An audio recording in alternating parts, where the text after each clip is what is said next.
Bonjour Yannick. Bonjour. Alors, un immense merci d'avoir accepté mon invitation. Je suis très heureuse de vous recevoir à mon micro. Vous êtes enseignant-chercheur, maître de conférences en sciences politiques à l'Université de Nice. Vous êtes aussi membre de l'équipe de recherche Hermès. Donc, c'est l'équipe de recherche sur les mutations de l'Europe et de ses sociétés. Vous avez publié une thèse sur les politiques d'environnement, notamment dans le champ des politiques publiques. Et ensuite, vous avez travaillé beaucoup sur les sujets de développement durable et de gouvernance. Vous êtes connu pour vos travaux novateurs, un peu à l'intersection de la science politique, de l'écologie et de la science-fiction. Vous êtes l'auteur de plusieurs livres, dont Hors des décombres du monde, dont on va parler pas mal dans cet épisode, Écologie, science-fiction et éthique du futur, qui est paru aux éditions Champvallon en 2018. On va en reparler, mais dans cet essai, vous explorez comment la science-fiction peut servir un petit peu de laboratoire d'idées pour penser les crises écologiques et surtout les futurs possibles. Et c'est dans ce livre que vous introduisez le concept de prototopie, que vous allez nous détailler tout à l'heure, et qui va être pas mal au cœur de cet échange parce qu'il m'a énormément intéressée. Alors, pour beaucoup de personnes, la science-fiction, c'est l'avenir. C'est assez nouveau pour nous dans le podcast Où est le beau de parler de science-fiction. Donc, je vous remercie aussi d'avoir accepté cette invitation malgré ma grande ignorance un petit peu dans toute cette culture. Moi, elle m'a un petit peu accompagnée dans ma jeunesse, mais quand même de loin en loin. Et puis là, depuis quelque temps, à force de faire tourner aussi cette question où est le beau dans tous les sens, de tester des petites choses avec l'association, on a partagé un projet fin 2024, début 2025 avec Marie-Cassandre Bultel qui s'était appelé Cosmos and Matter, avec l'envie justement de parler de la puissance un petit peu des petits prototypes de ce que pourrait être demain, en tout cas à l'échelle de la ville. Et donc c'est pour ça qu'aujourd'hui, cette envie de parler de la puissance de la science-fiction s'est vraiment imposée. Et j'en suis convaincue, vraiment, je pense qu'elle peut être le moyen de penser très sérieusement notre futur et que sans elle, on loupe en fait d'autres manières de voir le monde et d'autres réalités. Elle met en lumière et en débat certaines questions existentielles et elle apporte un relief qui est pour moi plus que bienvenu aujourd'hui. Donc moi, je vous ai découvert l'année dernière en écoutant un épisode de podcast de l'autrice de science-fiction Catherine Redelsperger. J'espère que j'écorche pas trop son nom. Donc je sais pas trop dans quelle ordre encore vont sortir les épisodes parce que Catherine sera aussi l'invitée du podcast bientôt. Elle m'a d'ailleurs proposé d'écrire une petite fiction à partir de plusieurs épisodes du podcast. Donc là, ça va être assez sensé. On est très contents. Et en tout cas, là, pour vous situer, Yannick, donc vous arrivez à un moment un peu charnière de la ligne éditoriale de ce podcast parce que votre épisode va faire partie de cette nouvelle saison dans laquelle j'ai envie de passer à une autre étape un petit peu, comme une spirale, vous voyez, qui s'élargit avec un champ et en tout cas celui dans lequel nous amène le beau et tout ce qui touche un peu à nos liens avec lui à s'ouvrir. Parce que voilà, je ressens qu'il y a encore beaucoup de choses qui sont impensées, qui sont pas vécues, qu'on n'a pas encore touchées, comme s'il y avait un espèce de beau de réserve quelque part. Alors, je vous ai introduit un peu plus haut de manière assez académique. Peut-être que avant que je vous pose la question de vous, comment est-ce que vous avez rencontré la science-fiction, est-ce que vous pourriez nous dire deux mots de là où vous nous parlez aujourd'hui et que peut-être j'aurais pas pu savoir là en faisant ma revue de presse, en préparant cette interview. Vous avez dit l'essentiel. Officiellement, je suis politiste, donc enseignant-chercheur. J'ai un parcours un peu plus compliqué. Enfin, je ne devrais pas le dire, hein, mais j'enseigne la science politique sans jamais avoir étudié la science politique, hein, parce que j'ai fait une école de commerce auparavant. Et ça n'est qu'à partir de la thèse où j'ai commencé vraiment à travailler la science politique avec l'aspect recherche. Mes premiers travaux portaient en effet sur les politiques publiques, et notamment sur les politiques environnementales, qui était un sujet peu travaillé à l'époque, dans les années 90. En gros, l'idée de la thèse, c'était de voir les effets de la montée des partis écologistes au début des années 90 sur les politiques d'environnement. Donc j'étais parti avec l'hypothèse que, effectivement, cette montée, cette poussée électorale notamment, avait des effets sur les politiques environnementales. Et plus j'ai avancé, plus en fait je me suis rendu compte que c'était pas l'influence majeure, mais qu'en fait l'influence principale était surtout les logiques économiques. D'où une forme de chiasme, et par rapport à une théorie qui était prévalente à l'époque, qui était la théorie de la modernisation écologique, qui postulait un double mouvement, à la fois une écologisation de l'économie et une économisation de l'écologie. Et ma thèse a consisté à montrer qu'en fait l'économisation de l'écologie était une tendance plus profonde que l'écologisation de l'économie. Voilà. J'ai travaillé 3 secteurs, qui étaient les déchets ménagers, les paysages, pour lesquels nous pourrons faire une connexion avec le beau, justement, et puis les transports routiers. Et la conjonction de ces trois secteurs m'a permis de montrer qu'en effet, c'était, et toujours aujourd'hui, hein, les logiques économiques qui ont largement orienté l'évolution des politiques environnementales. On le voit en effet sur quelques exemples. Hein. Regardez comment sont formulées les solutions pour gérer la pollution. Qu'est-ce qu'on propose? C'est essentiellement des outils économiques, de type bonus-malus. Alors qu'on pourrait se dire, oui, si un produit est dommageable, autant le retirer ou faire en sorte que des normes soient produites pour que ce produit ou que ce véhicule, que sais-je, ne produise pas les émissions environnementales. Il y a toute une série d'évolutions qui étaient en cours dans les années 90, qui se sont largement affirmées depuis et qui ont confirmé mes hypothèses. On est plutôt effectivement dans une tendance où c'est pas une surprise, hein, mais c'est quand même bien de le montrer. Ce sont notamment les logiques économiques qui jouent un rôle très très important dans les politiques environnementales et sur beaucoup d'aspects, hein, sur la conservation des espèces, dont on a l'impression que pour être préservées, il faut les valoriser économiquement, sur les formes de parcs aussi, qui sont tributaires de retombées économiques. Voilà, il y a toute une série de sujets où les enjeux écologiques sont soumis à ces logiques économiques. Et puis, pour en arriver à la science-fiction, alors sans surprise, hein, je fais partie de ces ados et jeunes qui sont tombés dans la période de Star Wars, 77. Hein, moi je suis un peu vieux. Je suis de cette génération qui en a pris plein les mirettes. Hein. Il faut bien se rendre compte de ce que Star Wars pouvait représenter à l'époque. Hein.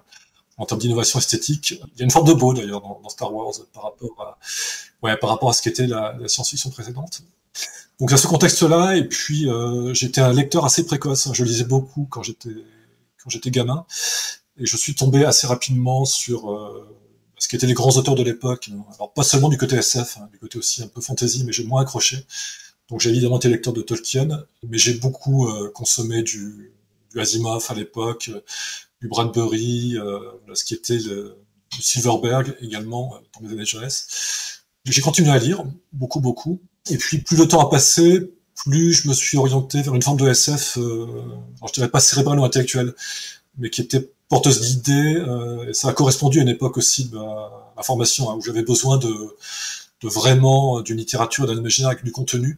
Et la SF, contrairement à ce qu'on pourrait penser, c'est pas seulement du Star Wars, même s'il peut y avoir une forme de profondeur aussi dans Star Wars. Hein. C'est aussi une forme d'imaginaire qui réfléchit beaucoup sur notre monde, son évolution, sur le rapport au monde, et qui peut contenir des idées puissantes et un imaginaire, enfin en tout cas des formes de réflexion extrêmement puissantes. Hein. Alors il y a des classiques évidemment, Aldous Huxley, Le meilleur des mondes. Alors, on ne pourrait pas penser le clonage, l'eugénisme aujourd'hui sans faire une forme de référence à Aldous Huxley, au meilleur des mondes. Voilà.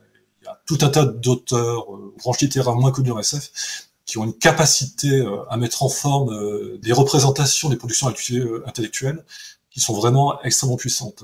Dans mes récents travaux, il y a le cyberpunk, par exemple, que quand on relit, on ne peut pas se dire que nous n'y sommes pas. Enfin voilà, il y a toute une série d'évolutions, et à commencer par ce qui est en train de se passer actuellement aux États-Unis. Il y a effectivement toute une série de conjonctions de facteurs qui amènent à se dire que ces auteurs du courant cyberpunk avaient vraiment eu une série de fulgurances et ont presque anticipé la période qu'on est en train de... Donc voilà, j'avais ce background qui traînait en arrière-plan dans mes réflexions. Et il se trouve qu'à Nice, il y a une petite communauté d'auteurs, de chercheurs, d'amateurs, de vrais amateurs de science-fiction, qui se réunissaient régulièrement, et notamment qui avaient mis en place une espèce de petit rendez-vous, séminaire, réunion, dans l'arrière-pays, dans un petit village qui s'appelle Péresque, qui est un village qui avait été laissé à l'abandon, qui a été reconstruit et complètement restauré, et qui est devenu un lieu de culture scientifique, c'est-à-dire qu'il accueille régulièrement des colloques, des séminaires, etc. Et certains collègues et amis avaient mis en place un rendez-vous qui s'appelait Science et Fiction, et qui visait à rassembler donc des auteurs, des chercheurs, qui étaient surtout à l'époque des gens en études littéraires et culturelles, et puis des amateurs divers et variés comme moi. Et donc, par le biais de liens amicaux, j'y avais été convié. Et donc, on discutait, et puis il faut bien voir qu'à l'époque, le champ était essentiellement dominé par les études littéraires et culturelles, justement. En sciences sociales, il y avait en France très peu de travaux. Enfin, ça se comptait vraiment sur les doigts de la main. Autant aux États-Unis et dans le monde anglophone, il y a un vrai champ balisé qui s'appelle les Science Fiction Studies. Autant en France, il était inexistant et même complètement maîtrisé. Enfin, là aujourd'hui, parler de SF, on est entre nous. Hein, ça, voilà, c'est quelque chose qui passe, qui est relativement accepté. il faut revenir à ce que c'était 10-15 ans en arrière. Hein. Quand vous lisiez, que vous vous intéressiez à la SF de manière académique, on vous regardait d'un air complètement condescendant. Oui, enfin, voilà. Alors, moi, je l'ai vécu totalement. Je l'ai vécu 2 fois, parce que j'ai travaillé sur les déchets ménagers. Et je vous laisse imaginer le regard des collègues des sciences sociales. Quel intérêt de s'intéresser aux déchets, quoi, aux déchets ménagers à l'époque. Alors, il faut bien comprendre le paysage des années 80-90. Voilà, donc j'ai vécu ça une 2e fois dans les années 2000. Et donc, stimulé par ces discussions, je m'étais dit, c'est bien gentil toutes ces discussions, mais qu'est-ce que moi je pourrais dire avec mon regard de politiste, quoi, avec mon bagage de sciences sociales. Et d'où un premier article qui était paru dans une revue de théorie politique, qui visait aussi à socialiser mes collègues pour leur montrer que c'était aussi un champ qui était intéressant, qui était une forme de théorie politique, en fait, sans le dire, quoi. Ce que font les auteurs, mine de rien. Alors, on viendra après éventuellement sur les aspects un peu plus théoriques, mais ce qu'ils font, c'est clairement de la théorie sociale, de la théorie politique, une forme de réflexion anticipatrice, sans le dire, quoi. Sauf que eux ont un levier différent, qui est celui de l'imaginaire. C'est-à-dire qu'ils construisent aussi des expériences de pensée, ils mettent en place des laboratoires, comme le font les philosophes dans leurs propres expériences de pensée, et ils nous donnent des mondes avec lesquels on peut réfléchir. Et c'est tout l'intérêt, c'est que donc ils nous offrent des hypothèses, des conjectures, des scénarios, et à partir de ça, en fait, on n'a plus qu'à dérouler, à s'en servir comme un vaste laboratoire de réflexion, quoi. Donc sur des thématiques aussi variées que les cyborgs, que le futur de la guerre, sur l'écologie évidemment, sur l'évolution de l'économie, enfin voilà, tous les sujets quasiment, enfin Ouais. toutes les évolutions contemporaines ont été pensées de manière anticipatrice par le biais de la science-fiction. Alors certes parfois oui ils ont loupé des trucs, comme les smartphones par exemple, encore que, mais il y a toute une série de sujets qui sont le cœur de notre vie aujourd'hui, les intelligences artificielles, les robots évidemment. Voilà, les robots, s'ils vont devenir aussi familiers dans l'environnement, c'est parce qu'en fait on a été préparé par des décennies d'images et d'imaginaires qui viennent de la SF. Et on peut revenir à Asimov. Hein. Asimov s'est amusé à construire toutes les hypothèses possibles autour de ce que pourraient être des robots dans des environnements. Donc premier article dans cette revue de théorie politique qui visait à poser un petit peu les jalons. Et puis à ma grande surprise, cet article a marché. C'est-à-dire que je ne m'attendais pas. Il a suscité pas mal de commentaires et de réflexions intéressées parce que j'ai l'impression que, alors je fais une relecture a posteriori, mais j'ai osé faire en fait ce que des gens auraient eu envie de faire mais qui ne sont pas osés. Quoi. Et puis jusqu'à arriver à des questions et puis des discussions, des gens qui me disaient, écoute, tu as beaucoup travaillé sur les questions d'environnement, d'écologie. Pourquoi est-ce que tu ferais pas la connexion avec les enjeux de science-fiction? Et d'où une série de textes, d'articles qui ont débouché sur Hors des décombres du monde, qui, si on le lit, a effectivement une introduction qui est très théorique, mais qui s'explique aussi, hein, parce que l'enjeu, alors je reviens aussi à l'enjeu de l'époque, hein, il s'agissait vraiment de poser, pour les collègues des sciences sociales, ce que ça voulait dire travailler sérieusement avec un objet méprisé, délaissé, qui était celui de la science-fiction. Donc il a fallu un... Parce que c'était en 2018, ça. Enfin, c'est en 2018. Ouais. Il m'a fallu quand même quelques années avant d'écrire le bouquin, 3-4 ans, quoi. Donc il y avait un gros enjeu hein, qui était de poser vraiment conceptuellement, théoriquement, épistémologiquement, ce que ça voulait dire travailler en politiste et en sciences sociales avec la SF. Voilà, et d'où des questions sur lesquelles on reviendra peut-être, hein, sur le rapport au futur, sur le rapport au monde dans sa globalité, voilà, où il y avait ces enjeux-là qui étaient très forts. Et là, du coup, si on devait arriver avec justement une définition un petit peu de la science-fiction. Alors ça, c'est le dilemme classique auquel n'aiment pas répondre ni les auteurs, ni les chercheurs. Ouais, parce qu'il y en a pas ou il y en a trop, il y a tellement de définitions. Voilà. Il y a une manière de s'en sortir, qui est de dire la science-fiction, c'est ce qui est au rayon SF dans les librairies. Voilà, en faisant l'hypothèse que les libraires placent plus ou moins consciemment dans le bon rayon. Mais on peut trouver la SF en littérature blanche. Voilà. Donc c'est extrêmement compliqué. Alors ça tient à l'histoire du terme également, parce qu'en fait la science-fiction peut n'avoir aucun aspect scientifique. C'est-à-dire que l'extrapolation, elle peut se faire sur des aspects socio-économiques et avec un contenu scientifique qui est relativement faible. Et d'ailleurs, quand on relit Fondation d'Asimov, ou quand on relit Asimov plus largement, il n'y a pas forcément d'innovation scientifique majeure. Hein. Si vous relisez le cycle, il y a quelques petites pointes par-ci par-là, Mais si on retire ces petits points de techno, c'est une histoire quasiment féodale qu'on pourrait réinstaller dans un univers quasiment féodal. Donc c'est extrêmement compliqué. Plus sérieusement, si je voulais donner une définition, c'est donc une forme de conjecture rationnelle qui vise à déplacer les paramètres dans l'espace et dans le temps de façon à produire une situation qui est relativement originale et qui permet de dérouler des scénarios également relativement originaux. Alors fréquemment, la SF elle est placée dans le futur, pas forcément. Star Wars dont on parlait tout à l'heure, Star Wars c'est il y a très longtemps dans une lointaine galaxie, donc ça peut être aussi dans le passé. La SF peut aussi nous transporter dans des mondes parallèles, ou même dans un genre qui est l'Uchronie, où on réécrit l'histoire en changeant quelques paramètres et en faisant dérouler l'histoire. Voilà. Donc c'est le Maître du Haut-Château, le classique roman de Philippe K. Dick, dans lequel les nazis ont gagné la Seconde Guerre mondiale, et ce qui permet de twister et de renverser les hypothèses. Un très beau roman, qui était adapté en série, pas forcément si convaincante, mais... Donc la SF c'est ça, et c'est son intérêt, c'est ce déplacement des paramètres spatio-temporels à partir desquels on peut produire toutes les hypothèses possibles et imaginables. Alors, avec à la fois un aspect plaisir, enfin moi je suis très attaché à cette dimension de plaisir, hein. C'est pas seulement... alors là j'ai surtout convoqué l'aspect intellectuel, comment je m'en sers comme chercheur, mais c'est aussi un imaginaire qui est producteur de plaisir, hein. Voilà, il faut pas se le cacher, il y a la part d'évasion. Moi ce qui m'a attiré quand j'étais gamin, c'est voilà, le fait de sortir, avec beaucoup de guillemets, de la réalité, et de me déplacer dans des univers oniriques, voilà, dans le monde de l'évasion, où on peut tout reconstruire, et d'où la référence à Star Wars. Quelle différence on pourrait faire un peu entre... Parce que du côté des industries un peu créatives, de là où nous on vient, on entend beaucoup le mot prospective. Il y a des cabinets de tendance qui nous font des études de prospective, il y a le design prospectif, il y a tout ça. Ouais, alors les ressorts peuvent paraître en effet communs, puisque l'enjeu dans ces deux champs culturels, c'est se déplacer dans le futur et voir le type de monde dans lequel nous pourrions rentrer. La prospective, en général, c'est pas les horizons très longs, hein, c'est 10, 20, 30, 50 ans grand maximum.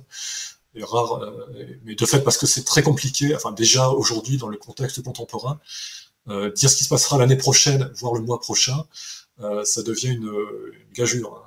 Fortiori que l'évolution de toute une série de domaines où voilà, un tas de risques peuvent être brutaux et avoir des conséquences importantes. La prospective, je dirais que sa prétention, elle est plutôt, alors, pas forcément scientifique, même s'il y a une branche qui est avec une prétention scientifique, mais il y a en tout cas une base rationnelle. C'est construire des scénarios avec des éléments objectifs ou objectivables qui permettent effectivement de se transporter et de poser des hypothèses par rapport à ce futur. Donc je disais en général, oui, c'est 5, 10 ans, 20 ans. Voilà. Et on fait varier les paramètres et on propose des scénarios avec différentes hypothèses qui sont calées. La science-fiction, c'est un peu différent parce que son enjeu est pas de tomber juste. Il n'y a pas de prétention à produire quelque chose qui soit forcément réaliste. Alors, ça peut tomber juste, hein, et de fait, parfois, oui, ça tombe juste, ou parfois complètement à côté, mais l'enjeu est différent. Enfin, on est clairement dans l'imaginaire, même s'il y a une branche de la science-fiction qui est ce qu'on appelle la hard SF, où là, pour le coup, il y a une vraie attention à ce que tout soit bordé scientifiquement.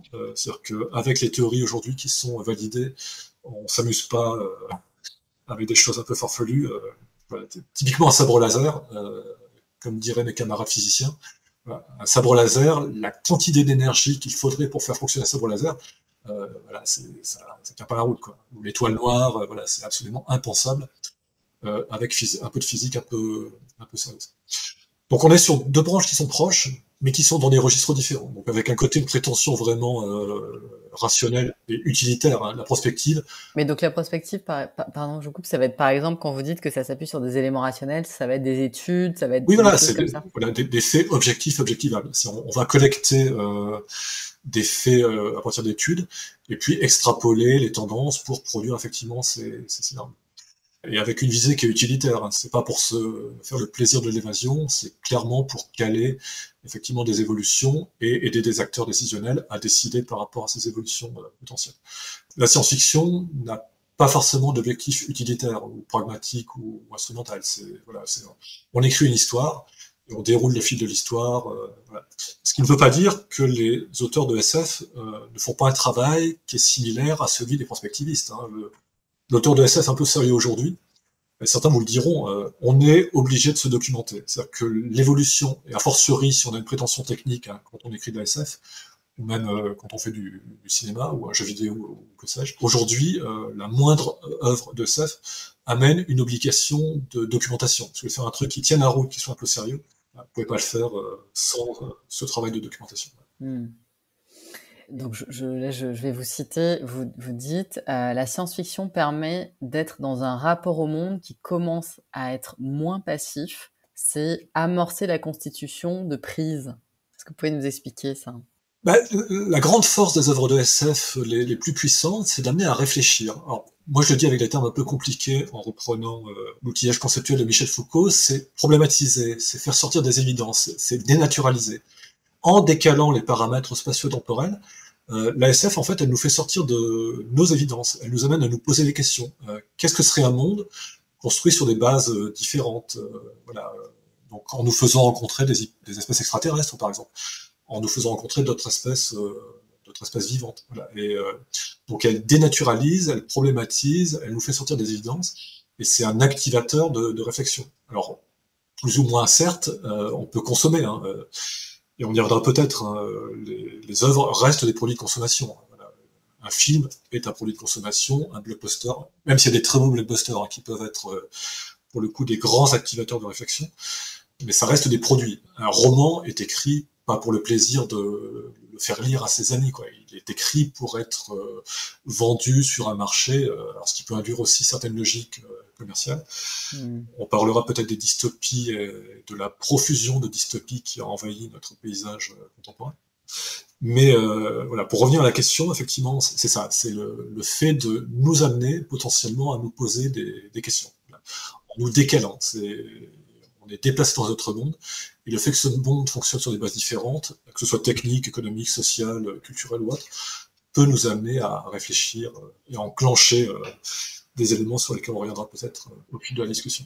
Ouais, c'est ça. C'est qu'en fait, donc là, ce qu'on comprend, c'est que la capacité qu'a la science-fiction et dont on a besoin plus aujourd'hui, c'est de problématiser, donc de poser des problèmes.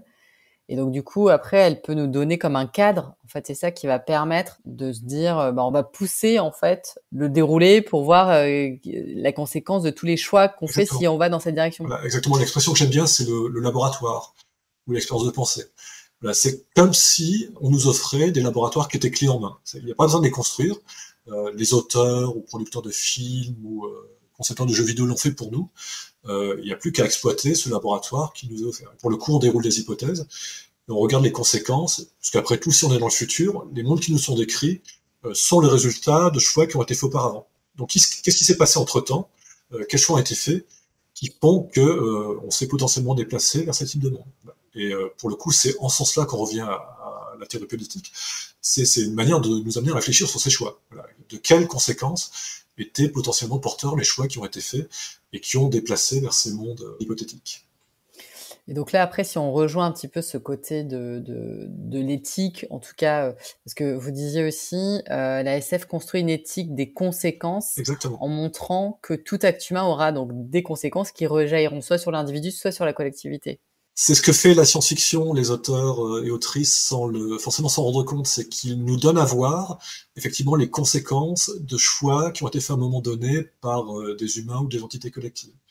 Et les mondes futurs sont le produit de ces choix, avec toutes les conséquences potentielles. Donc, qu'est-ce que donnerait un monde, par exemple, où la biologie synthétique aurait été poussée très très loin? Qu'est-ce que donnerait un monde où le recours aux intelligences artificielles aurait été poussé très très loin, avec les formes de dépendance dont on est en train de se rendre compte aujourd'hui. Et à nouveau, tout cela a déjà été pensé. Hein. Je vois beaucoup de travaux qui s'amusent à construire des réflexions éthiques sur le sujet. En fait, il n'y a pas besoin d'aller chercher très loin. Tout ça a déjà été pensé par les auteurs de SF, qui ont fourni des laboratoires quasiment clés en main. Donc voilà, on déroule les hypothèses et puis on regarde. Voilà, est-ce que ces mondes tiennent, comment est-ce qu'ils tiennent, et qu'est-ce qui nous amènerait à subir comme conséquence si ces choix étaient faits. Et c'est très intéressant parce qu'en fait, là, aujourd'hui, nous, sur le podcast, on se pose beaucoup cette question de l'habitabilité du monde. Et en même temps, là, vous nous dites, mais il y a déjà énormément de choses qui sont déjà là. Il y a un déjà là de pensée. comme si, enfin, on n'avait pas besoin presque de les vivre. Si on veut savoir les conséquences de telle ou telle trajectoire, il faut lire aujourd'hui parce que ça a déjà été fait, c'est déjà là, c'est déjà à notre disposition. Là, quand vous avez, parce que c'est un gros pilier, l'habitabilité aussi. Comment bien se poser en fait cette question? Bah, parce que la SF, c'est aussi une manière de se poser la question du rapport au monde. Les entités vivantes, elles ne flottent jamais abstraitement. Elles sont forcément connectées à un monde qui les entoure. Les générations futures, en fait, elles existent déjà. Elles sont déjà mises en scène dans les œuvres de science-fiction. Et pour le coup, elles ont un décor. Voilà, les êtres qui sont mis en scène, ils ont des rapports à leur environnement, leurs actes ont des conséquences. Et donc, on les voit opérer dans des mondes qui, alors, qui n'existent pas au sens réel, mais qui ont une forme de fonctionnalité, qui ont leur cohérence, qui ont leur congruence, voilà, et qui tiennent. Et on peut voir effectivement ces acteurs en train d'opérer dans le monde qui est le leur, et comment ils l'habitent, quel est leur rapport au monde pour le coup. Dans le premier chapitre du bouquin, effectivement, j'avais décliné le terme habiter avec habiter, habitabilité, puisque la SF nous montre qu'est-ce que ça veut dire habiter, qu'est-ce que ça veut dire s'approprier un environnement, et ça peut être parfois par des petits gestes dont on se rend à peine compte fréquemment. Dans beaucoup d'œuvres de cinéma, vous avez ce geste qui paraît anodin, où les individus casqués retirent leur casque justement sur la planète dans laquelle ils arrivent. Alors c'est un petit geste, mais mine de rien, c'est-à-dire que l'environnement dans lequel ils arrivent, il est habitable pour le coup. Ils peuvent respirer, pas risquer l'étouffement ou que sais-je, et que pour le coup, il y a une forme d'habitabilité qui est accessible. Voilà. Alors, sauf qu'on est dans, je sais pas si vous avez vu la série des Aliens, et notamment les derniers qui ont été produits par Ridley Scott, pour le coup, les héros font n'importe quoi. Donc je vous invite à les revoir, parce que pour le coup, là, on est dans de la SF où la crédibilité est à la limite du risible, tellement le scénario est bancal. Bref. Mais en tout cas, ce petit geste qui paraît anodin montre qu'il y a une forme d'habitabilité. Et cette habitabilité, elle est contingente, et elle est même potentiellement relativement fragile. Nous sommes en train de le vivre actuellement avec ces variations de température. Voilà, on se dit, oui, 1-2 degrés à l'échelle d'une planète, c'est pas grand-chose. Bah si, voilà, les 1, 2, 3, 4 degrés qui risquent d'être franchis vont nous faire basculer vers un autre type de monde, et avec un changement qui sera absolument considérable. De même pour la disparition d'espèces, dont on ne se rend pas compte parce qu'on ne sont pas forcément dans notre environnement quotidien. Là aussi, la SF réfléchit depuis très longtemps à ce que ça veut dire, qu'est-ce qu'un monde qui est devenu très artificiel. Peut-être avez-vous vu Blade Runner, le film, inspiré du fameux roman Les androïdes rêvent-ils de moutons électriques, de Philippe K. Dick. Qu'est-ce que ça veut dire de vivre dans un monde dans lequel tout ce qui nous entoure est artificiel, dans lequel la naturalité ou le vivant était mis très loin? C'est plus le même type de monde. C'est pas seulement un rapport esthétique, c'est un rapport. Alors moi, ce que j'appelle la souciance dans le livre, le fait de se soucier du monde qui nous entoure. Quand on n'a plus de rapport au vivant, la souciance à l'égard de ce que c'est que le vivant, elle est largement dégradée. Voilà. Si on ne sait pas ce que c'est qu'un petit oiseau, si on est incapable de nommer la plante avec laquelle on est en contact, si même on ne la voit plus, cette plante ou ce vivant, c'est une forme de souci ou de souciance à l'égard du vivant qui disparaît. Il y a des travaux qui ont été faits d'ailleurs par certains collègues qui montrent que la présence de ce vivant, par exemple dans les dessins animés, elle s'est très fortement réduite au fil des décennies. C'est-à-dire que les formes de naturalité qui étaient présentes dans les dessins animés des années, 50, 60, 70, au fil du temps, voilà, cette naturalité, elle a été comme mise à distance. C'est-à-dire qu'il y a toute une série d'éléments qui étaient relativement évidents, qu'on ne voit plus, qui ne sont plus perceptibles. Alors, ce que nous, moi dans ma génération, je ressens, hein, parce que je vois dans la petite ville dont je viens, la manière dont l'environnement s'est dégradé, le fait que, par exemple, ce qui était des espaces relativement naturels était remplacé par des surfaces commerciales, par exemple, ou le fait qu'arrivent des lignes de transport comme un TGV. Qu'est-ce que ça veut dire une ligne de TGV qui débarque dans une zone marécageuse et qui vient planter ses piliers pour faire passer le tablier de pont du TGV en plein dans le marais qui préexistait auparavant. Voilà. Mais quand on n'a pas connu ça, et quand tout cela n'est pas représenté dans des œuvres, ça n'existe plus. Voilà. Et ce que montre Blade Runner pour le coup, c'est cette quasi-disparition du vivant. Voilà. Quand on n'est plus capable de se rendre compte de ce qu'était le vivant, l'artificiel nous paraît extrêmement commun. On baigne tellement dedans qu'on n'est plus capable de distinguer effectivement ce qui était artificiel et ce qui relevait du vivant. Oui, parce qu'en fait, il y a des situations aussi, enfin, et c'est là où on n'a pas forcément là besoin de se projeter dans le temps, mais peut-être plutôt dans l'espace, parce qu'il y a des endroits, effectivement, où il y a des situations qu'on croit futures pour nous, mais qui sont déjà là pour d'autres.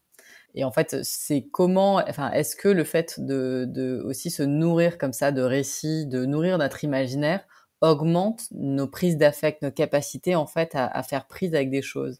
Ouais, voilà. Alors, j'ai un peu glissé sur cette notion de prise, effectivement, qui me paraît extrêmement importante. Le rapport au monde d'un être humain, il se construit par rapport à des prises. Et ces prises, elles marchent dans les deux sens. C'est nous qui avons des prises par rapport à notre environnement, mais aussi notre environnement qui nous offre des prises. Voilà, c'est une relation qui marche dans les deux sens. Et ce que permet à mon sens la science-fiction, c'est de redonner avant en quelque sorte ces prises, la manière dont des entités s'insèrent effectivement dans les mondes qui sont les leurs. L'adaptation d'un individu par rapport à ces mondes, il est forcément dépendant de ces prises. Si elles n'y sont plus, effectivement, un individu, il est désorienté, il est perdu. Et ça peut être la forme d'étonnement que, là aussi c'est une forme de métaphore, hein. Rencontrer une espèce extraterrestre, bah, ça peut être aussi rencontrer une espèce vivante qu'on n'a jamais connue, parce qu'on n'a jamais vu en vrai, voilà, dans des environnements pour le coup vivants et réels. Voilà, c'est une forme d'altérité. Voilà. Et vous qui avez vachement travaillé sur ces sujets, en fait, là, quand on dézoome, est-ce qu'on peut qualifier justement ces prises un peu fondamentales, ou en tout cas celles où il faut vraiment prendre soin aujourd'hui plus que d'autres, ou qui, quand on les altère après, comme vous dites, une fois qu'on est dans un truc où on est complètement artificialisé, où on voit plus tout ça, bah, on sait même plus que ça existe, on s'adapte à ce new normal. Qu'est-ce qui vraiment là peut au moment où enfin le moment qu'on vit en ce moment, 2025, est-ce que vous avez des choses comme ça que vous identifiez comme très très fondamentales? Ah, mais c'est tout ce qui fait notre existence. C'est l'air qu'on respire, c'est l'eau qu'on boit, ce sont les aliments qu'on mange, ce sont les ressources qu'on utilise. Et on l'a vécu, enfin, on l'a pas vécu nous en France, mais c'est la chose qu'ont vécu les Espagnols et les Portugais il y a quelques jours. Enfin, c'est le blackout qui les a plongés Mmh. effectivement, sans doute dans une forme de désarroi assez complet, quoi. Parce que la dépendance aux infrastructures est devenue telle que bah, si tout s'effondre, voilà, c'est aussi des prises qu'on a perdues. Aujourd'hui, une ville de plusieurs centaines de milliers d'habitants, comment est-ce qu'elle vit? Bah, elle vit avec une alimentation qui est largement importée et parfois de très très loin, quoi. Donc, et cette alimentation qui n'est plus accessible rapidement quotidiennement, voilà, c'est comment est-ce qu'on fait pour la retrouver, quoi. Donc là, heureusement pour les Espagnols et les Portugais, ça s'est résolu en quelques heures. Mais si l'épisode avait duré plusieurs jours, là pour le coup, les difficultés auraient été largement plus conséquentes. Donc c'est tout ça.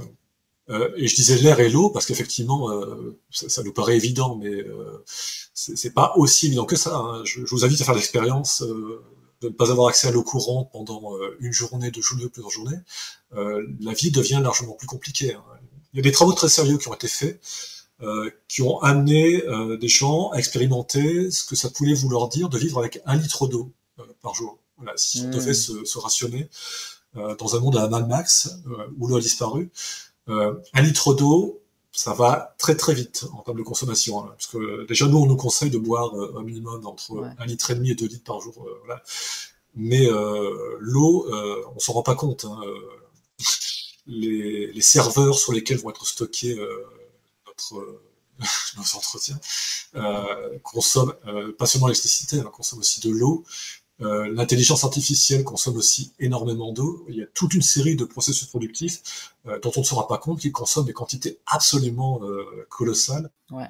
Mais en fait, j'ai l'impression quand même que l'information circule aujourd'hui. On le sait, mais est-ce Relativement. que vous pensez que le fait d'avoir été au contact aussi de certains imaginaires plutôt dystopiques, ou en tout cas d'avoir été au contact, et où on a collé la catastrophe beaucoup, beaucoup, beaucoup dans notre quotidien, et puis aussi par les nouvelles, quand on, enfin, comment est-ce que est-ce qu'on doit se préserver? Est-ce que finalement on doit faire un acte d'action, en fait, pour essayer de préserver, parce que ça nous colore et que c'est inconscient et qu'on n'a pas de prise justement là-dessus, peut-être? Ça a été étudié tout ça? Moi, dans le livre, j'essaie de formaliser en parlant des fonctions que pourraient avoir les imaginaires dystopiques et apocalyptiques. Ouais. Il y a des travaux en psychologie sociale qui se font. Là, je discute avec une doctorante à Nice, hein, qui entame ce même type de travail sur la CLIFI, la Climate Fiction. Okay. Donc elle est en train d'étudier effectivement dans quelle mesure effectivement ces imaginaires de fiction climatique peuvent activer différentes formes de réactions psychologiques. Et elle le fait avec des travaux de psychologie sociale. Elle est au tout début de sa thèse. Il y a des travaux qui ont été faits effectivement aux États-Unis qui montrent que les réactions peuvent être variées. C'est-à-dire qu'il y a, bon, je reviendrai après sur les fonctions que moi j'ai formalisées, la typologie. Il y a à la fois un aspect de mise en garde qui peut exister, de mise en alerte. Et pour une partie, effectivement, des personnes qui regardent ces œuvres ou qui les lisent, il peut y avoir cet aspect de mobilisation, mais pas forcément. Et ce que montrent les travaux, c'est qu'il peut y avoir d'autres effets, malheureusement plus embêtants, qui peuvent être des effets de découragement. C'est-à-dire qu'à force de voir des images apocalyptiques, et à force d'entendre des messages qui nous disent « tout est foutu, la planète est bousillée, il n'y a rien à faire », certaines personnes peuvent se dire, après tout, après moi le déluge, voilà, je vais consommer au maximum, je vais en profiter, et puis advienne que pourra. Voilà. Ce que moi j'ai appelé dans mon livre l'habituation, c'est-à-dire que c'est un des risques effectivement de voir à profusion des images apocalyptiques, c'est d'y être habitué. De même que je disais tout à l'heure, hein, que lorsque les robots arriveront dans nos environnements, nous serons sans doute pas surpris parce qu'on les a tellement vus que voilà, s'ils arrivent, après tout, ça sera extrêmement commun. Il peut y avoir aussi ce même type d'effet pour la dégradation environnementale. C'est-à-dire que quand on se compare à des mondes à la Mad Max au cinéma ou à des œuvres de ce type, on se dit, bah oui, on a encore de la marge. Et il peut y avoir un effet d'habituation progressif où on voit se dégrader les situations sans se rendre compte, un petit peu comme la grenouille. Hein. C'est la fameuse métaphore de la grenouille qui est plongée dans une eau qu'on fait monter à ébullition et qui ne se rend pas compte qu'elle va finir ébouillantée parce qu'elle s'acclimate à la température. Donc il peut y avoir ce type d'effet un petit peu embêtant. Alors, de même que quand on voit un film d'horreur et qu'on a envie de se faire peur, effectivement, c'est une manière de décharger la pulsion. La SF ou certaines œuvres peut aussi servir à ça, c'est-à-dire à se faire peur pendant quelques heures, quelques minutes ou quelques temps un peu plus long, avoir un effet de catharsis, et une fois que la crainte est déchargée, se libérer de cette crainte, voilà, ou de cette pulsion. Et puis le dernier effet, la dernière fonction, qui est à mon avis peut-être la plus riche et la plus intéressante, c'est la fonction d'émancipation, l'activateur de réflexion. C'est-à-dire s'en servir véritablement pour dérouler ce qu'on appelait auparavant l'éthique des conséquences. C'est-à-dire réfléchir de manière anticipée aux conséquences que pourraient avoir des choix qui sont faits actuellement ou qui pourraient être faits dans des horizons plus ou moins courts. Et là, pour le coup, grâce à la SF, on a de quoi réfléchir. Voilà. Qu'est-ce que ça veut dire poursuivre la trajectoire sur laquelle on est engagé en matière d'intelligence artificielle et qu'est-ce que ça nous mène donc, vers quel type de société potentiellement ça nous mène, ou sur la cyborgisation, voilà, sur le fait que des puces ou des systèmes techniques nous soient greffés directement sur le corps. Bon, on est en train d'y arriver assez rapidement. Ouais. Et vers quel type de société cela nous mènerait. Donc, voilà, et on peut, grâce à l'ASF, y réfléchir de manière anticipée. Donc quelqu'un qui nous dirait, écoutez, on ne sait pas, il faut prendre le risque, peut-être que ces risques méritent d'être pris. En fait, la plupart du temps, on trouve ces risques mis en scène déjà dans des œuvres de SF. Voilà, les puces à la Neuralink de Monsieur Musk, elles ont déjà été expérimentées moult fois. Quand je dis moult fois, hein, c'est en quantité absolument colossale. Voilà, si vous avez revu ou vu récemment la série Black Mirror, la dernière saison, vous en avez déjà certaines incarnations. Alors, à mon avis, pas poussé assez loin dans les hypothèses, mais il y a un épisode qui peut permettre de voir ce que ça peut donner une puce Neuralink dans un esprit humain si on tente l'expérience. Voilà. Et la plupart du temps, les conséquences sont déjà largement mises en scène. Alors, on s'arrête là pour la première partie de l'épisode avec Yannick Rumpala. En fait, l'interview est passionnante et comme le sujet est quand même assez dense, nouveau pour nous sur cette chaîne, j'ai décidé, un peu comme je l'ai fait pour Maurice Ozet, de diviser en 2 parties l'interview. Donc, vous retrouverez la suite la semaine prochaine. Peut-être même que là, à l'heure où vous écoutez, la suite est déjà sortie, donc vous pouvez directement retourner dans le flux des épisodes et puis retrouver la partie 2 avec Yannick. Mais en tout cas, pour celles et ceux qui écouteraient la première semaine de diffusion, je trouve que c'est aussi pas mal en fait d'avoir un peu un petit vide parce que voilà, là on vient aussi de se mettre au contact de quelque chose qui en tout cas pour moi, dans cette ligne, est un peu nouveau, de rallier le monde du beau avec le monde de la science-fiction, qui a priori, sont pas vraiment connectés, en tout cas fonctionnent pas forcément en symbiose de manière très évidente. Et en fait, je pense, moi, je crois profondément dans aujourd'hui tout ce qu'a la science-fiction à nous apporter.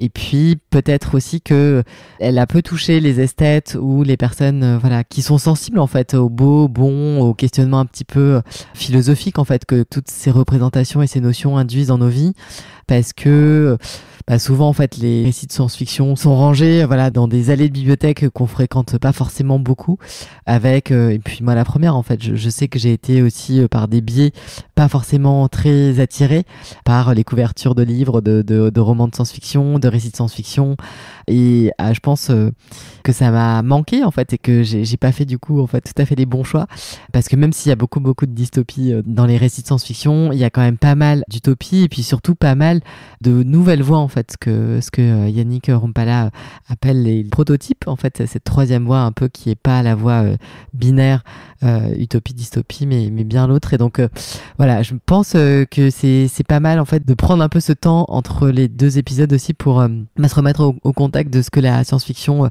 dit, comment ça résonne en fait pour nous avec chacun nos vies. Peut-être que ça vous donnera envie d'aller retrouver un bouquin sur un coin de bibliothèque que vous aviez rangé ou qu'on vous avait offert ou je ne sais quoi, parce que peut-être que cette première partie vous a donné en tout cas une autre manière de voir la science-fiction et ses atouts et comment elle peut nous aider aujourd'hui.